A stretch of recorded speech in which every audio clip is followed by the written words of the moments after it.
You'll usually hear of them saving the world from the brink of oblivion or battling with supervillains. But what do the world's worst superheroes get up to? Well, David Walliams' brand new children's book explores exactly that, and it's complete with a Liverpudlian alien, a phantom farter, and, of course, an incredible Brussels sprout. David's here to tell us more. Thank you very much. Thanks for having me. 43rd book. Yeah, Can you give someone else a chance? It's quantity over quality, but there are 43 of them. Not according to the 60 million that you've sold. Thank you for mentioning that. So I have been writing for about 17 years, since 2008. And this one is a book of short stories. So this series is a world's worst series. I've done children, parents, pets, monsters and all that. I've really designed them for reluctant readers because I go around the country, go to schools, and I always want to go to ones in sort of underprivileged areas, and I do meet kids who don't want to read books at all. And aren't interested. Particularly boys. And I thought, oh, I'm going to write a book that you're going to like. I mean, whether they do or not, I don't know. But I grew up reading the Beano, and so I wanted to write a book which was very visual, as funny as possible, and lots of surreal humour. And it's sort of got that comic-esque feel to it as well. Especially as it's superheroes. Yes. And, of course, with superheroes, you know, so much of it is not really in the real world, so you can let your imagination absolutely run riot. Yeah. But Super Dave... This and is his me. cheese and wine nights and his bingo nights This of the is real an world. introduction. Some of them are made up and some of them are real. Yes. So tell us about actual Super Dave. Well, Super Dave, he's a bit like Ben Shepherd, but without the steroids. He's... It's not steroids, David.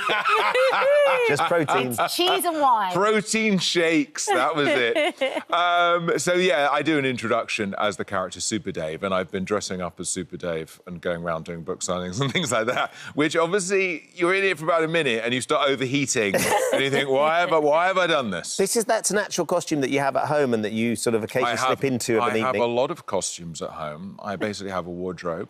And, yeah, I love dressing up because it's fun. And also, when I was doing signings, the kids were coming dressed as superheroes too, so it made for a lovely, lovely... Have you got to the point where I was like, Dad, put the superhero costume off? Completely embarrassed by me. My son is 12 years old. Really? Stop now. And, yeah, well, he'll still hold my hand and things like that, but I do try and do things all the time to make him a little bit embarrassed, and I'm very good at it. Yeah, but by the way, you're his dad. That's your job. I always say the same thing to Milo. I'm like, I'm your mum. That's your job, to embarrass you just a little bit.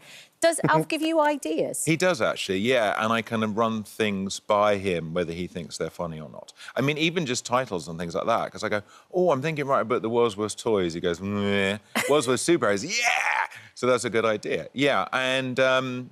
as I say, I try and make these books as funny as I can.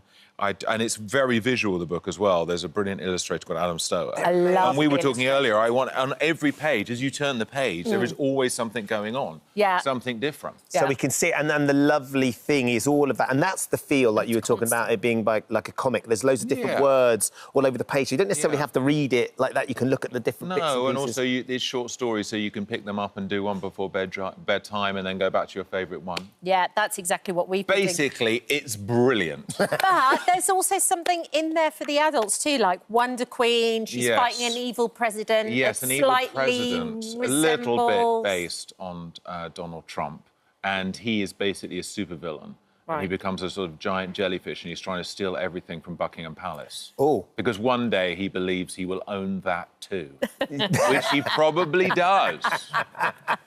Have you been to America recently? Are you expecting to go back? No, but I got lots of friends there. Yeah, it's just crazy because you wake up every day and you think, what's he done now? Yes. That's it, every morning. No. But you're back together with Matt doing the podcast as well. How did that happen? Was it just like, oh, we might as well, or...? Well, we've been thinking for a while about doing one because we were the only people in the world who didn't have a podcast. Yeah, what was going on there? And we wanted to do something as ourselves, and we thought it would be fun because actually people haven't seen as much as ourselves, other than chat shows and things like that. And the concept of the show is we bring in a well-known person and we say, what would a movie of your life look like? Who would play? What would it be called? What would be the key scenes? We would love Kat, love to have you on. Yes. You've had a very interesting life. Who would play you? I would like B. Arthur to play me. She's Golden tall, she's got a deep voice, and she swears like a sailor. She's brilliant. She's passed away now. Oh, no, but you can... that's but you can choose someone living or dead. From the past. Right, OK, what would Who you would do? you have? She-Hulk. Yeah. Skeletor, someone like that. Yes. He-Man, yes, they're making a new movie. They're making a new He-Man movie. Schwarzenegger? Oh, wouldn't that be awesome? The Patrick Schwarzenegger, his son. Well, he's too good looking. Let's be honest. You're OK, but you're no Patrick Schwarzenegger. No Patrick Schwarzenegger. But Arnold Schwarzenegger now. Arnie. Yeah. It would look good. What would your movie be called? Terrible Tart. Here he is, trying again, desperately seeking attention. Does look good, though. I am impressed. But how was it when the two mums came on and got together? Was that quite fun? It was great, actually, because our mums are both funny, kind of in different ways. And we did a special Mother's Day episode. And it actually, I think, was the most popular one. Yeah. But, yeah, I mean, my mum, she's 81. She's amazing. She doesn't normally watch ITV, but she might be. She might be. How are you, Mum? If you're on. Have you got Men's Health? Yes, she has. David, Of course she has. She subscribes. Trust me, she's got it. Came through the letterbox I made sure. 2 weeks ago. What I love about looking at the podcast, because everybody watches them, it really reminds me of Lass Smith and Jones. It really reminds me of those moments of the two of them together. And the thing that we love about you and Matt is this chemistry that you have as friends, but also as comedians and as writers. And there is a big resurgence. We talked about this last time you were on, of Little Britain on TikTok. Yes, it's all over social media. I don't know. I mean, Alfred, I've never made him watch anything that I've done, but he found it through all his friends talking about it at school, and they're all sharing clips of... And does he like it? Yeah, he does. I think it's a bit surreal for him to watch it because of all these different guises and doesn't really understand where it's all coming from.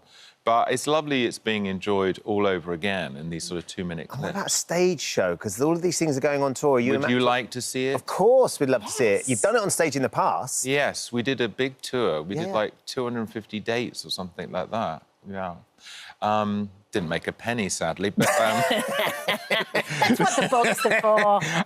So, yeah, we would love to do that again. That'd be great. I think it is interesting, isn't it? Things kind of come in cycles, and I think maybe people are ready for something a bit rude again. Yeah.